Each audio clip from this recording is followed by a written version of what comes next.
Monster bauen.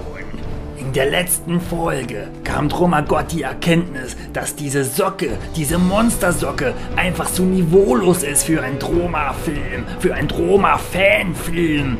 Wird Dromagott es schaffen, ein würdevolles Monster zu bauen, trotz seines nicht vorhandenen Budgets? Das alles erfährt ihr in dieser Folge. Bleibt also dran! I'm sorry, what? I didn't understand you know. What of the Dromagott? Monster bauen, der zweite Teil. Ihr habt bestimmt gemerkt, dass ich diese Phase in meinem Leben, wo ich halt die ganzen Monster gebaut habe, nicht wirklich filmisch dokumentiert habe. Es gibt leider kein Filmmaterial dazu, aber dafür ein paar Fotos, immerhin besser als nichts, aber ihr kennt das ja schon. Oh, ja, das habe ich auch gemacht, ne? Meine Inneneinrichtung quasi dekoriert mit hilfreichen Tipps, die so an der Wand geschmiert wurden für meine Besucher. Ja, sehr hilfreiche Tipps in meine Wohnung verteilt, ja, das war... mir ging's gut damals. Man kann es doch heute alles so aussehen lassen, als wenn es alles noch Film wäre. Das ist Wahnsinn, was die heutige Filmtechnik macht. Diese Socke sieht doch so scheiße aus. Das ist kein richtiges Monster. Wie baue ich denn jetzt ein richtiges Latexmonster? Mann, oh Mann, wie mache ich das? Also die erste Idee, die mir damals kam, war einfach so ein Rohr. Und mit einer Silikonspritze kann man ja so ringsherum fahren und dann sieht die Haut ja schon mal aus wie bei so einer Made. So ringelförmig. Aber nee, das ist ja doof. Kopf und Schwanz, wie soll das gehen? Nee, ich brauche einen anderen Plan. Und dann habe ich mir halt gedacht, so eine Monstermade ist ja irgendwie einfach nur so ein Wurm, so ein langer Ballon.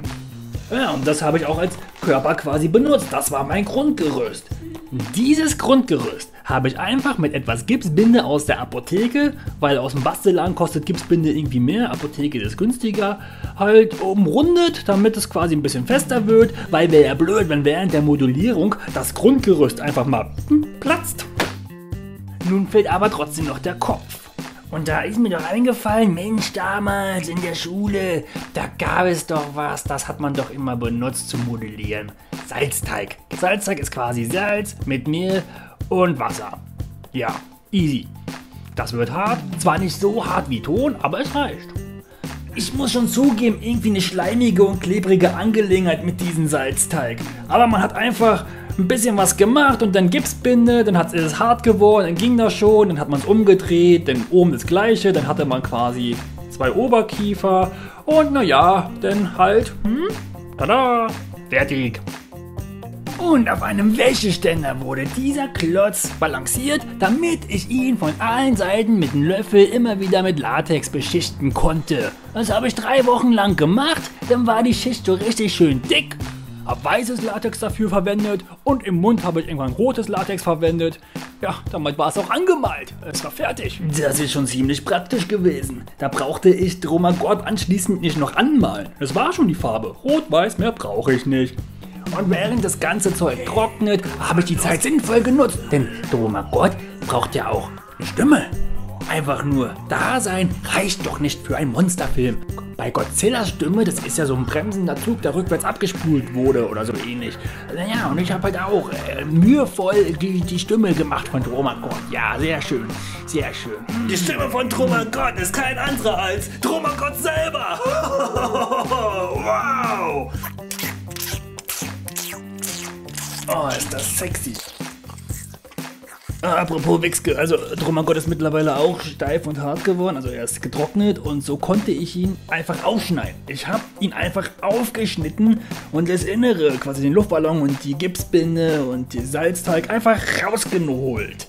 Und dann hatte er seine Haut. Und jetzt war er stolz wie Bolle. Doch ich habe festgestellt, dass ich den Mund gar nicht richtig aufmachen konnte. Blöd. Ein Monster, das sein Maul nicht öffnen kann, das ist nicht furchteinflößend, das ist Kacke, verdammt, das geht einfach nicht, da ist so viel Platz drin. Scheiße, was mache ich denn jetzt? Ich kann mit der Hand den Mund nicht öffnen vom Monster. Wie löse ich das Problem nun? Scheiße! Wie hat Dromagott dieses Problem damals gelöst? Findet es heraus in der nächsten Folge von dem Scheiß hier, der hier gerade läuft. Yeah! Apropos Scheiß, nee, doch hier kommen die Kommentare des letzten Videos, die besten Kommentare, eure Kommentare. Ich hab euch so lieb. Oh Mann, hab ich euch lieb. damit dieser Kommentar nicht im nächsten Video landet, kommentiere ich diesmal nicht. Ja, tu es nicht. Danke. Also mir ist das einfach zu wenig Blut. Mehr! Es muss alles rot sein. Einfach alles. Okay, diesmal war es doch wenigstens ein bisschen blutiger, oder? Bisschen. Das war doch schon ein bisschen, ja. Was ist eigentlich aus deinem Troma-Film geworden? Wirft das noch was ab? Schade, dass es für diese Nische keine Streaming-Services gibt. Für diese Nische gibt es aber Streaming-Services. Ja, das nennt sich Troma Now. Troma Now, ein Streaming-Service, in dem man Troma-Filme sehen kann. Und auch Attack of the Troma God. Meldet euch da an und... Ach komm, lasst es. ADHS. Ja, Alter, das hat Stil. Danke, Mann. Danke für diesen positiven Kommentar. Ich schaue deine Videos auch nicht. Und ich lese auch nicht deine Kommentare. Heftiges Clickbait.